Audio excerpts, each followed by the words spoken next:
கண்ணியர்க்கும் காளையர்க்கும் கட்டுப்பாட்டை விதைத்து கற்பு நிலை தவறாத காதற் பயிர் வளர்த்து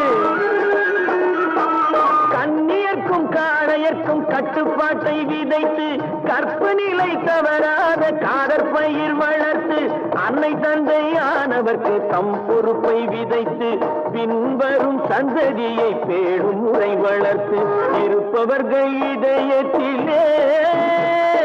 இரக்கமதை விதைக்கணும் இல்லாதார் வாழ்க்கையிலே இன்பப் பயிர் வளர்க்கணும் நல்ல நல்ல நிலம் பார்த்து நாமும் விதை விதைக்கணும் நாட்டு மக்கள் மனங்களிலே நாணயத்தை வளர்க்கணும்